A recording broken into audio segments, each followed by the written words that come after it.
গাছের মেহেদি পাতা কি পায়ের নখে দেওয়া যাবে? পুরুষ কি বিয়েতে হাতে মেহেদি এবং গায়ে হলুদ দিতে পারবে? একজন ইমানদার নারীর স্বামী যদি নামাজ না পড়েন এবং সঠিকভাবে ইসলামের বিধান না মানতে চায়, তবে স্ত্রীর করণীয় কি এবং এই স্বামীর সংসার করা যাবে কি না?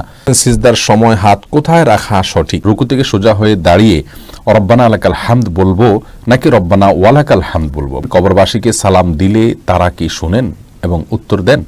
স্বামী মারা গেলে মেয়েদের সাদা শাড়ি পরা কি জায়েজ? তাসবিহ দানা দিয়ে তসবিহ করা কি বেদাত? সাজদা সাহু এর নিয়ম কি? কবিরা গুনাহ কি মাফ হয়? রাতে দরজা জানালা খুলে ঘুমানো যাবে কিনা? অতীতে অনেক বছরের না আদায় করা নামাজ ও রোজার ব্যাপারে করণীয় কোরআন আলোকে জানাবেন। জি, তাহলে চলে যাচ্ছি সরাসরি প্রশ্নোত্তরে। আব্দুল কায়েস চৌধুরী জানতে চেয়েছেন কিভাবে পূর্বের গীবত, অন্যের হক নষ্ট করার শাস্তি থেকে রক্ষা করতে পারি। বেশি বেশি আমল করবেন, আল্লাহ তাআলার কাছে যত বেশি প্রিয় পাত্র হওয়ার চেষ্টা করবেন, যত বেশি তাকওয়ার চর্চা করবেন, যত বেশি গুনাহ মুক্ত থাকার চেষ্টা করবেন। অন্যের হকগুলো আল্লাহ সুবহানাহু ওয়া তাআলা আপনাকে কিয়ামতের দিন তার কাছ থেকে আপনার মাপ পাইয়ে দিবেন। আল্লাহ তাকে কন্ডিশন দিয়ে আপনার জন্য মাপ আদায় করে নেবে যদি আল্লাহকে আপনি সন্তুষ্ট করতে পারেন। বিধায় সেজন্য তওবা নাসুহা করে এখন আর নতুন করে সেই গুনাহ না করে ভালো কাজের দিকে মনোনিবেশ করুন। আর যাদের গীবত করেছেন তাদের জন্য আল্লাহর কাছে ক্ষমা প্রার্থনা করুন। জান্নাত জাহান প্রশ্ন করেছেন, সন্ধ্যায় ঘরে বাতি জ্বালাতে হয়, এটা কি ইসলাম কি বলে? বাতি জ্বালাতে হয়, এটা খুব স্বাভাবিক একটি বিষয়। অন্ধকারে থাকতে তো ইসলাম বলে না, তবে শোয়ার সময় বাতি নেভানোর জন্য নবী সাল্লাল্লাহু আলাইহি ওয়াসাল্লাম নির্দেশ করেছেন এবং এটা সুন্নাহ, হারাতে সুন্নাহর ভিতরে একটা হলো আপনার বাতি নিভিয়ে তারপরে শোয়া। মোহাম্মদ কাউসার জানতে চেয়েছেন সূরা কাহফের 10 নং আয়াত কখন পড়তে হবে দাজ্জালের ফিতনা থেকে বাঁচার জন্য? এটা সবসময় পড়বেন ভাই কাউসার, কারণ রাসূল করিম সাল্লাল্লাহু আলাইহি ওয়াসাল্লাম বলেছেন দাজ্জালের ফিতনা থেকে বাঁচার জন্য সূরা কাহফের 10 আয়াত যার জানা থাকবে, মুখস্থ থাকবে, ইয়াদ থাকবে, স্মরণ থাকবে, সেই ব্যক্তিকে আল্লাহ দাজ্জালের ফিতনা থেকে বাঁচাবেন। এজন্য দাজ্জালের ফিতনা থেকে বাঁচার জন্য সূরা কাহফের প্রথম 10টি আয়াত অন্তত মুখস্থ প্রত্যেক মুসলমানের থাকা উচিত, তার অর্থ বোঝা উচিত এবং সবসময় এটা পাঠ করা উচিত। শেষ মুহূর্তে যখন দাজ্জাল আসবে ওই সময়ে এটা যদি কারণ মুখস্থ থাকে সেটা কাজে লাগবে। অতএব কখন আসে আমরা তো কেউই চূড়ান্তভাবে বলতে পারে না, এই জন্য মুসলমানের উচিত এগুলো মুখস্থ রাখা। শামীম উজ্জামান আপনি জানতে চেয়েছেন অতীতে অনেক বছরের না আদায় করা নামাজ ও রোজার ব্যাপারে করণীয় কোরআন আলোকে জানাবেন। অনেক বছর অতীতে আপনি নামাজ রোজা রাখেননি, সেটা এখন যদি আপনার কাউন্ট করতে পারেন নির্দিষ্ট করে তাহলে তো ভালো, আর না হলে অনুমান করে একটা ফিগার ঠিক করে এরপর আপনি এখন থেকে শুরু করবেন সেই সালাদগুলোকে, সেই সিয়ামগুলোকে কাজা করার। ওমরি কাজা বলতে কোনো নামাজ নাই, এরকম একটি কথা আমরা অনেকে শুনে থাকবো। আসলে এভাবে এই শব্দে এই ভাষ্যের কোরআন হাদিসে নাই। তবে হ্যাঁ, রাসূল করিম সাল্লাল্লাহু আলাইহি ওয়াসাল্লাম কোনো নামাজ ছুটে গেলে সেটাকে পরবর্তীতে পড়ার জন্য বলেছেন। এখন সেটা ভুলে ছুটে যাওয়া হতে পারে, অনেক ওলামা একরাম বলেছেন তিনি শুধু ভুলে ছুটে যাওয়ার কথা বলেছেন, কিন্তু বিভিন্ন হাদিসের ভাষ্য থেকে বোঝা যায় যে কিছু কিছু তো আছে যেখান থেকে বোঝা যায় যে ভুলে ছুটে যাওয়ার কথা বলেছেন নবী আলাইহিস সালাম, কিছু কিছু আছে যেখানে বাদ পড়া সালাতের কথা বলেছেন, সেটা ভুলে টুলে কোনো স্পষ্ট করে বলা নাই, তার মানে ব্যাপকভাবে। আর এই জন্য ইসলামের ইতিহাসের অনেক বড় বড় মনীষীগণ, ইমাম ইবনে তাইমিয়া রাহিমাহুল্লাহ সহ অনেক বড় বড় মনীষীগণও বলেছেন যে সমস্ত সালাত ছুটে গেছে সেগুলো কাজা করার কথা। আর আমরা এই মতটাকে বেশি নিরাপদ মনে করি। যারা মনে করেন সালাত ইচ্ছাকৃত ত্যাগ করার ফলে মানুষ কাফের হয়ে যায়, তারা মনে করেন যে নতুন করে সালাত শুরু করছে মানে সে নতুন করে ইসলাম গ্রহণ করছে, তো ইসলাম গ্রহণ করলে কাফের পূর্বের কোনো ইবাদত আর নতুন করে করতে হয় না, সেই হিসাবে আপনার আর কোনো কাজা করা লাগবে না। কিন্তু আমি মনে করি যে সালাত ইচ্ছাকৃত ত্যাগ করছে, কিন্তু সালাত পড়ার বাধ্যবাধকতা তিনি জানেন, আল্লাহর নির্দেশকে তিনি স্বীকার করেন, তার ভিতরে অপরাধ বোধ রয়েছে, এই মানসিকতা নিয়ে কেউ যদি সালাত ত্যাগ করেন তিনি কাফের নন। এই মতটি আমি বেশি শক্তিশালী মনে করি। হ্যাঁ, তবে কুফরি করেছেন, কুফরি করলে সব কুফরিতে মানুষ কাফের হয় না, যার কারণে এই ব্যক্তি যেহেতু কাফের নন, অতএব তার পূর্বের কৃত অপরাধ সমূহের প্রায়শ্চিত্ত করা অর্থাৎ কাজা আদায় করা এটা তার জন্য কর্তব্য হবে। বিধায় আপনি এখন কথার কথা মোট 500 ওয়াক্ত করে প্রতিদিনের নামাজ আপনার 500 ওয়াক্ত করে, ফজর 500 ওয়াক্ত করে, জোহর আপনার কথার কথা গেছে, আপনি আনুমানিকভাবে ঠিক করবেন, যদি চূড়ান্তভাবে নাও করতে পারেন। এরপরে সেগুলোকে কাউন্ট করতে থাকবেন, পড়তে থাকবেন, আল্লাহ তাআলা ইনশাআল্লাহ রক্ষা করবেন। আর না হলে অধিক পরিমাণে নফল নামাজ পড়বেন, যেটা ফরজের ঘাটতি কিয়ামত দিন পূরণ করবে। যেটা আপনার সন্দেহ যদি থেকে যায় যে আমার পুরোপুরি সালাত শেষ হলো কিনা, তাহলে কিছু নফল বেশি পরিমাণে পড়বেন। আল্লাহ তাআলা তৌফিক দান করুন। এর বাইরে আরেকটি প্রশ্ন দেখতে পাচ্ছি আমি, তাওহিদুর রহমান জানতেছেন কুড়িয়ে পাওয়া জিনিসের বিধান কি? যদি গরিব হন, নিজে খুব মূল্যবান জিনিস হলে অপেক্ষা করবেন, মালিককে খোঁজার চেষ্টা করবেন, ঘোষণা দিবেন। কোনোভাবে যদি খুঁজে না পাওয়া যায় তাহলে সেক্ষেত্রে দীর্ঘদিন পর্যন্ত খুঁজছেন কিন্তু মালিক পাওয়া যাচ্ছে না, আর পাওয়ার আশাও নাই, তাহলে নিজে গরিব হলে নিজে ভোগ করতে পারবেন, আর হলে অন্য কোনো কাউ দিতে পারবেন। আর যদি সাধারণ কিছু হয় যেটা মানুষ খুঁজে বেড়ায় না, একটা মেসেজ, শলাকা, 1 টাকার কয়েন, এটা কেউ খুঁজতে যাবে না, এরকম হলে এটা নিজে ভোগ করতে পারবে, এটা হাদিস থেকে সেটা বোঝা যায়। আর নিজে ভোগ করতে না চাইলে কোনো গরিব মানুষকে তার পক্ষ থেকে দান করে দিবে। যে কে তুলি আপনি প্রশ্ন করেছেন, রাতে দরজা জানালা খুলে ঘুমানো যাবে কিনা? সরাসরি কোন হাদিসে নিষেধ আছে বলে আমার জানা নেই, তবে হ্যাঁ, দরজা বন্ধ করে নিষেধ, ঘুমানো নিষেধ, দরজা বন্ধ করতে বলা আছে। মঈন খান জানতে চেয়েছেন জাইতুনের তেল পায়ে দেওয়া যাবে কিনা? যাবে, কোনো অসুবিধা নেই, কোরআনে কোথাও নিষেধ করা হয়নি। উম্মে উর্মি জানতে চেয়েছেন বাচ্চারা অতিরিক্ত দুষ্টামি করলে তাকে কি কি দোয়া করতে হয়? আল্লাহর কাছে সূরায়ে ফুরকান আয়াত নম্বর ৭৪ শেষ অংশ দোয়া করবেন বেশি বেশি করে, আল্লাহ তাআলা তাকে যেন ভালো করেন, মুত্তাকিদের ইমাম বানান, সেই সাথে সাধারণভাবে দোয়া করবেন ইনশাআল্লাহ। আলামিন সোহেল আপনি জানতে চেয়েছেন শ্বশুর শাশুড়িকে মা বাবা বলা যাবে কি না? যাবে, রূপক অর্থে মা বাবা বলা যায়, প্রকৃত অর্থে বলা যাবে না। অর্থাৎ আপনার কাগজপত্রে, সার্টিফিকেটে, পাসপোর্টে, আইডেন্টিতে, বিভিন্ন জায়গাতে বাবার ঘরের জায়গায় যদি শ্বশুরের নাম, মায়ের ঘরের নাম জায়গায় মায়ের আপনার শাশুড়ির নাম লেখেন তাহলে সেটি গুনাহের কারণ হবে। এরকম যদি না হয় তাহলে সেক্ষেত্রে নিছক বাবা বলতে সম্মানের দিক থেকে বাবার মতো, মা বলতে সম্মানের দিক থেকে মায়ের মতো এটি বলা যেতে পারে। রাসূল আকরাম সাল্লাল্লাহু আলাইহি ওয়াসাল্লাম তার নিজের সম্পর্কে বলেছেন যে তোমাদের জন্য আমি বিমানজাতিল ওয়ালিদ, বাবার মতো। তাহলে বোঝা গেল যে রূপক অর্থে আপনার বাবা বলা যেতে পারে, কোনো অসুবিধা নেই। মোস্তফা কামাল আপনি জানতে চেয়েছেন ইমাম সৌসেজদা দিতে ভুলে গিয়ে নামাজ শেষ করলে মুক্তাদি কি আবার নামাজ আদায় করবে? মুক্তাদিতে ইমাম সাহেবকে স্মরণ করিয়ে দিবেন, লোকমা দিবেন, তাকবীর দিবেন, এই সুবহানাল্লাহ বলবেন, তাতে ইমাম সাহেব যদি মনে উঠে সেজদা সৌ দেন সালাম ফেরানোর পরেও পশ্চিম কিবলার দিকে ফেরা অবস্থায়, তাহলে তো আলহামদুলিল্লাহ সবাই সালাত হয়ে গেল। আর যদি ইমাম সাহেব আপনাদের চলেই গেছেন, পরবর্তীতে জানা গেল যে ইমাম সাহেব একটি ওয়াজিব তরক করেছেন, তাহলে সেক্ষেত্রে মুক্তাদি নিজের ওই সালাতকে আবার দোহরাইতে হবে। মীর মোহাম্মদ আবু জাহেদ আপনি জানতে চেয়েছেন জন্ম নিয়ন্ত্রণ জায়েজ আছে কিনা? সঠিক নিয়ম বললে উপকৃত হব। জন্ম নিয়ন্ত্রণ করা ইসলামী শরীয়তের দৃষ্টিকোণ থেকে জায়েজ রয়েছে 2টি শর্ত সাপেক্ষে। প্রথম শর্ত হলো সন্তান জন্ম নিলে সে কি খাবে বা তাকে আমি কি খাওয়াবো, এই মুহূর্তে আমার উপার্জন নেই, অথবা এই মুহূর্তে তার জন্ম হলে আমি অর্থকষ্টে ভুগবো, এরকম শঙ্কা থেকে জন্ম নিয়ন্ত্রণ করা জায়েজ নাই। কারণ আল্লাহ রাব্বুল আলামিন কোরআনে কারিমে বলেছেন লা তাকতুলু আওলাদাকুম খাশিয়াতা ইমলাক নাহনু নারযুকুহুম ওয়া ইয়াকুম, তোমরা তোমাদের সন্তানদেরকে কি খাওয়াবে এই চিন্তা থেকে হত্যা করে ফেলো না, কারণ আমি তাদেরকে এবং তোমাদেরকে উভয়কে রিজিক দান করব। অতএব রিজিকের ভয়ে জন্ম নিয়ন্ত্রণ করা জায়েজ নাই। যদি কেউ এই চিন্তা থেকে জন্ম নিয়ন্ত্রণ করে যে আমার স্ত্রীর স্বাস্থ্যগত দিক থেকে তিনি এখন সন্তান জন্ম দেওয়ার জন্য ফিট নন, অথবা ডক্টর নিষেধ করেছেন যে এত বছর পর্যন্ত তার সন্তান ধারণ করা উচিত হবে না, অথবা এমন কোনো জায়গায় আছেন যেখানে আসলে এই মুহূর্তে আরেকটি সন্তান হলে সেটাকে লালন পালন করা কঠিন হবে, বা একটা ছোট সন্তান আছে মায়ের দুধ খাচ্ছেন, আরেকটা সন্তান আসলে মায়ের জন্য লালন পালন করাটা টাফ হয়ে যাবে, সেরকম লোকজন নাই, অর্থাৎ পারিপার্শ্বিক কারণে যদি জন্ম নিয়ন্ত্রণ করা হয় সেটা জায়েজ রয়েছে। দ্বিতীয় শর্ত হলো যে যদি স্থায়ীভাবে না করা হয়, অস্থায়ীভাবে করা হয়, সে অস্থায়ীটা 2 বছর, 4 বছর, 6 বছর, 10 বছর পর্যন্ত হতে পারে, সমস্যা নেই। যে অস্থায়ীভাবে জন্ম নিয়ন্ত্রণ যদি করা হয় এবং রিজিকের ভয় ছাড়া অন্য কোনো কারণে জন্ম নিয়ন্ত্রণ করা হয় তাহলে সেটি জায়েজ রয়েছে। রোকসানা পারভিন আপনি জানতে চেয়েছেন আমার কোমরের সমস্যা, সেক্ষেত্রে কি চেয়ারে বসে সালাত আদায় করলে গুনাহ হবে? কোমরে যদি সমস্যাটা এই পর্যায়ের হয় বোন যে আপনি রুকু সিজদা করতে পারেন না, আপনার অসহনীয় ব্যথা হয়, যন্ত্রণা হয়, আপনি কাতরাতে থাকেন, অথবা ডক্টর আপনাকে বলেছেন যে ডক্টর আপনার সালাতের গুরুত্বও বোঝেন, আবার আপনার শরীরের সমস্যার কথাও জানেন, তিনি যদি বলেন যে না আপনি নর্মালি রুকু সিজদা করে কোমর ভেঙে রুকু সিজদা করতে গেলে আপনার জন্য বড় ধরনের সমস্যা হবে, স্থায়ী রোগ হবে, অথবা আপনার কোনো অঙ্গ হানি হতে পারে বা অঙ্গের সমস্যা হতে পারে বড় কোনো, তাহলে সেক্ষেত্রে আপনি চেয়ারে বসে ইশারায় রুকু সিজদা করতে পারবেন। সুজন মাহমুদ জানতে চেয়েছেন সিজদার সময় হাত কোথায় রাখা সঠিক? সিজদার সময় আপনি হাতকে উরু থেকে আপনার ইয়ে থেকে আপনার পায়ের যে গিরাটা সেখান থেকে আপনি অন্তত এক হাত বা তারও একটু বেশি নেবেন, যাতে করে স্বাভাবিকভাবে আপনি হাত রাখতে পারেন এবং আপনার পেটের নিচ দিয়ে একটা ছোট বাচ্চা আসা যাওয়া করার মতো, অর্থাৎ ছাগলের বাচ্চা টাচ্ছা অথবা এই জাতীয় কোনো ছোট বাচ্চা টাচ্ছা আসা যাওয়ার মতো জায়গা থাকে এরকম দূরে রাখবেন, একদম কাছেও থাকবেন না জড়সড়ভাবে, আবার অতি দূরেও যাবেন না, আর 2 হাতের মাঝামাঝি আপনি মাথা রাখবেন। এরপরে শন ইবনে ইসলাম জানতে চেয়েছেন চুল কাটার বিধান কি, চারিদিকে সমান করে কাটা কি সুন্নাহ আদায় হবে? চারিদিকে সমান করে কাটলে এটা জায়েজ হবে, তবে লম্বা করে রাখা হলো সুন্নাহ।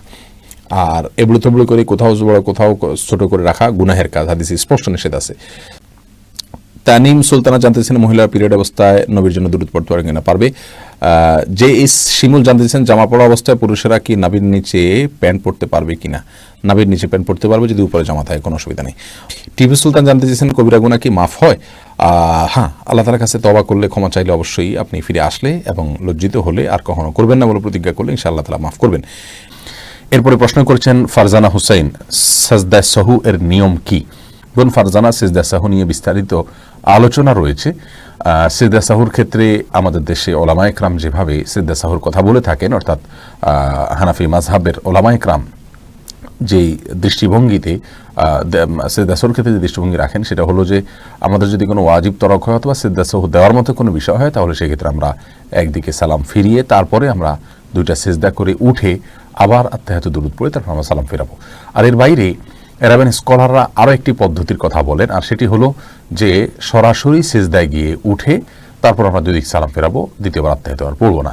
এবং বিশেষ কিছু ভুলের ক্ষেত্রে প্রথম প্রকার, আর দ্বিতীয় প্রকার অন্য ভুলের ক্ষেত্রে বলার কথা অনেক ওলামায়ে কেরাম বলে থাকেন। বিস্তারিত আলোচনা করার সুযোগ নাই, আমরা ইনশাআল্লাহ ভিন্ন কোনো ক্লিপে নিয়ে কথা বলবো।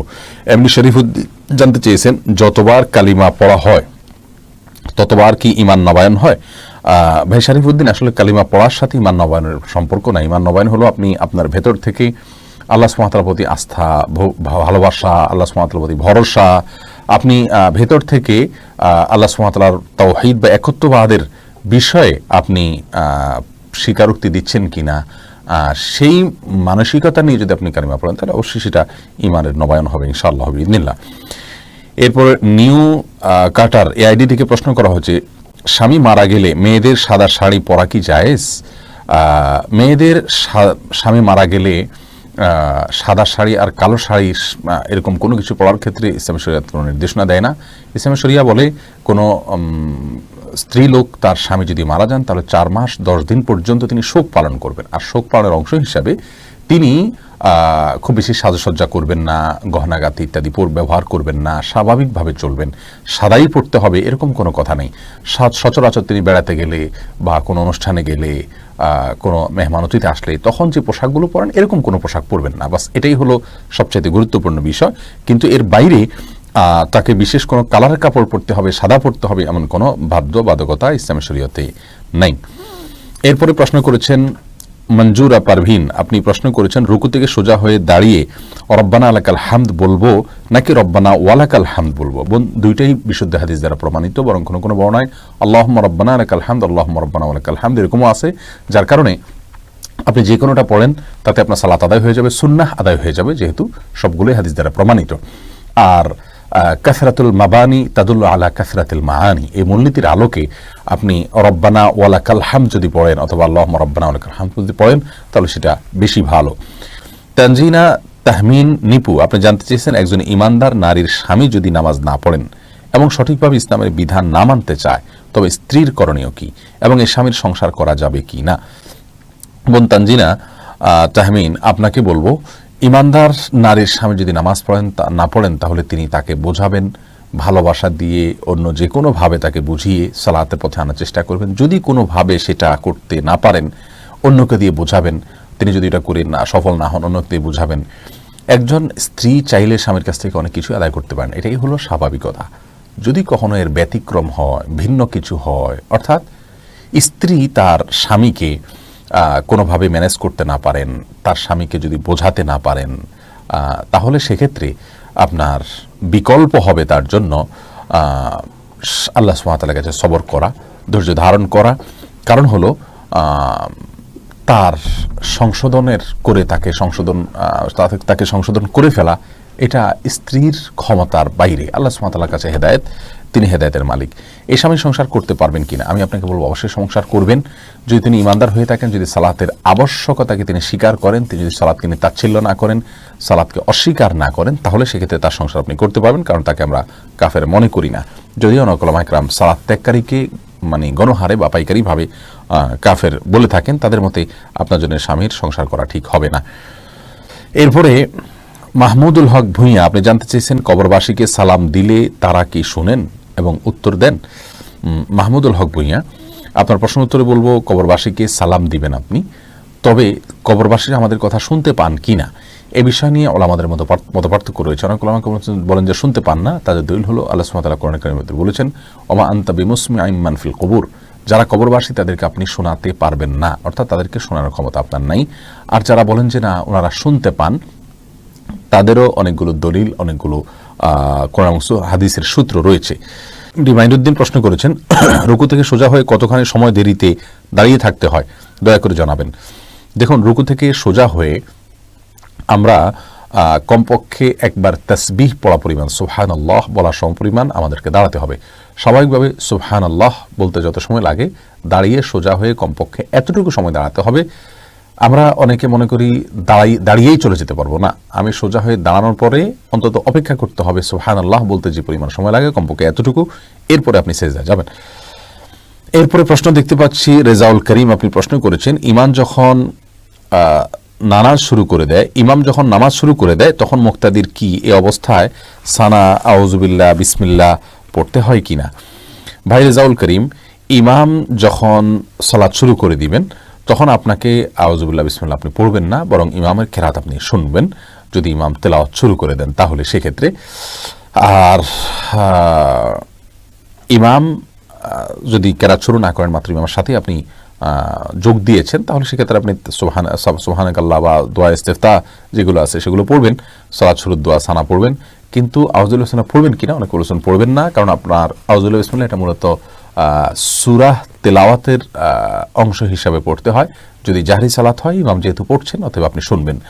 আর যদি একাকী সালাত হয় তাহলে সেক্ষেত্রে আপনি সূরা ফাতিহা পড়ার শুরুতে আপনার পড়ার প্রয়োজনে আপনি অবশ্যই সূরা ফাতিহার আগে আউযুবিল্লাহ বিসমিল্লাহ পড়বেন। মোহাম্মদ জাহিদুর রহমান আপনি জানতে চেয়েছেন বেতরের সালাতের কাজার নিয়ম কি। বেতরের সালাত আপনি কাজা করবেন, কাজা করাটা বিধিবদ্ধ। রাতের ভেতরে যদি পড়তে না পারেন তাহলে দিনে পড়বেন, এবং দিনে পড়ার ক্ষেত্রে অনেক উলামা ইকরাম বলে থাকেন আপনি জোড় সংখ্যক পড়বেন, কারণ দিনের কোনো বেজোড় সালাত নাই, দিনের রাত সালাত হলো জোড় সংখ্যক, সেজন্য অনেকে বলেন যে দিনে যদি কাজা করেন তাহলে জোড় সংখ্যক সালাত পড়বেন। আর আমাদের উলামা ইকরাম বলেন যে না, স্বাভাবিকভাবে আপনি 3 রাকাত অথবা বেজোড় সংখ্যকই পড়বেন, রাতে যেভাবে পড়তেন সেভাবে। মোহাম্মদ আখতার নীরা আপনি জানতে চেয়েছেন নির্দিষ্ট কাউকে বিয়ের উদ্দেশ্যে কি আল্লাহর কাছে চাওয়া যাবে।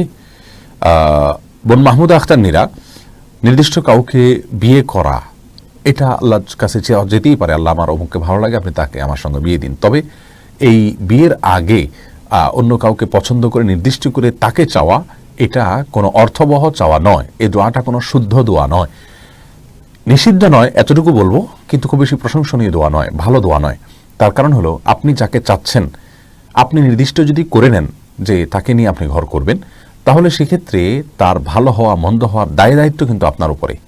আর যদি আপনি বিষয়টিকে আল্লাহর উপরে ন্যস্ত করে দেন যে আল্লাহ আপনি আমার জন্য ভালো জীবন সঙ্গী দেন, আমার জন্য এমন একজন সঙ্গী দেন যার মাধ্যমে আমার সুখ শান্তি হবে, আমার দিন ভালো যাবে, তাহলে সেক্ষেত্রে বিষয়টি আল্লাহর উপর আপনি ন্যস্ত করলেন, সেটা হবে সবচেয়ে উত্তম এবং ভালো।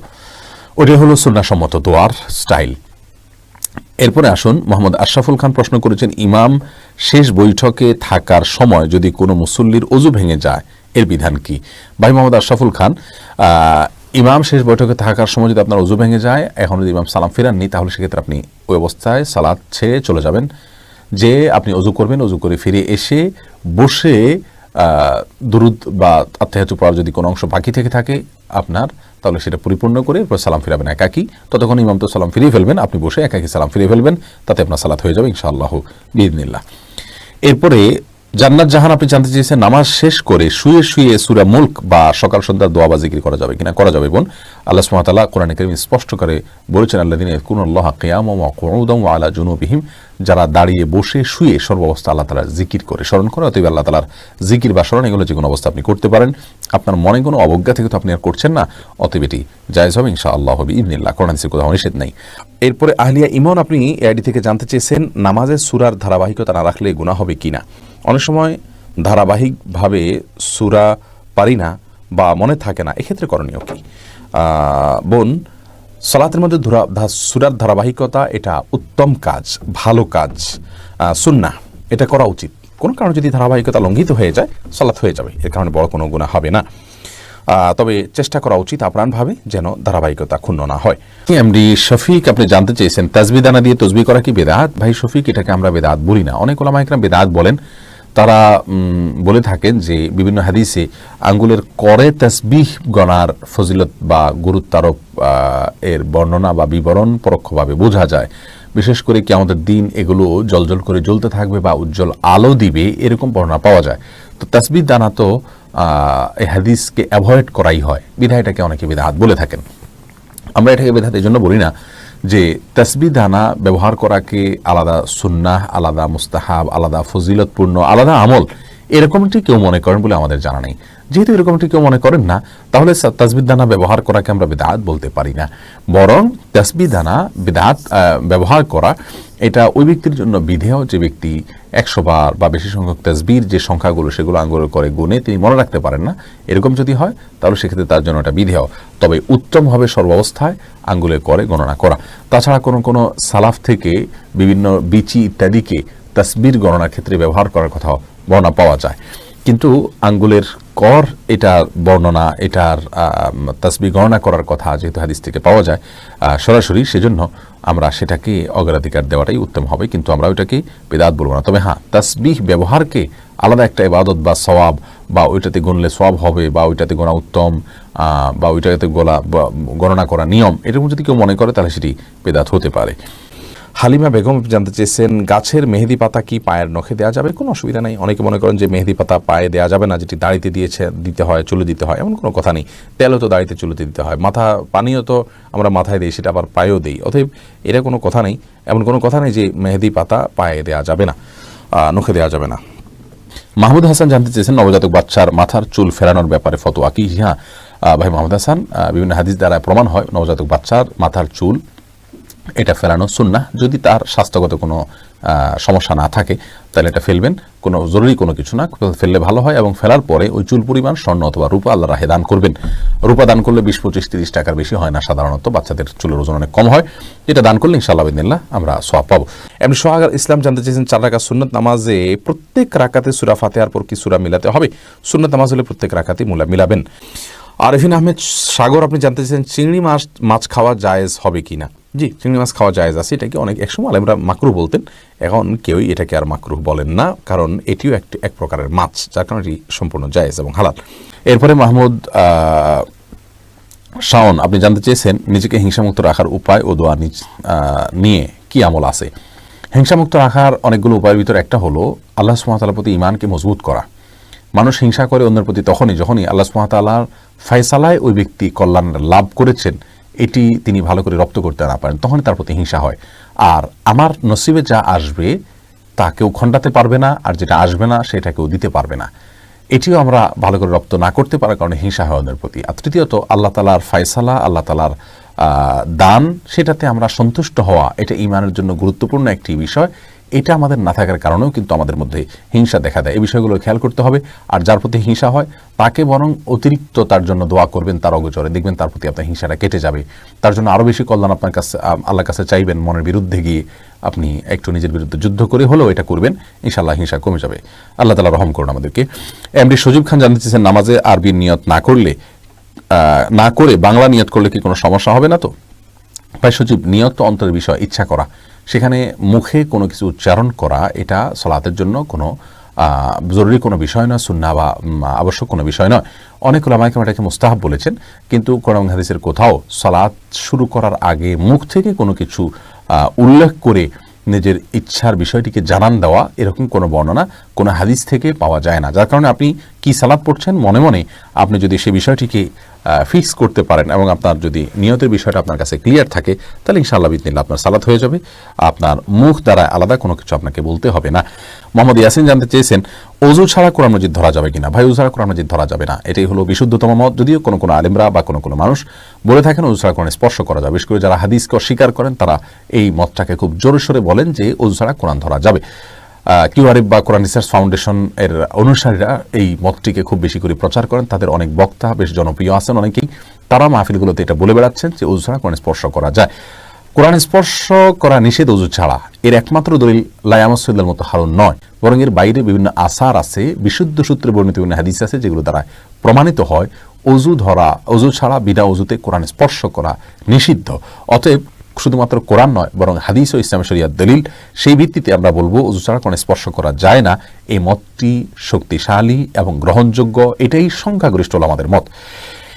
এরপর সিম্পল ছেলে হৃদয় আইডি থেকে আপনি জানতে চাইছেন, পুরুষ কি বিয়েতে হাতে মেহেদি এবং গায়ে হলুদ দিতে পারবে? এটি মেয়েদের জন্য, পুরুষে এটা না করাই উচিত এবং উত্তম। নাভির নিচে লোম ক্রিমার ব্যবহার করে দূর করা যাবে কিনা? জি, যাবে, কোনো অসুবিধা নেই। ক্রিমার ইউজ করে নাভির নিচের লোম ইত্যাদি রিমুভ করা যাবে।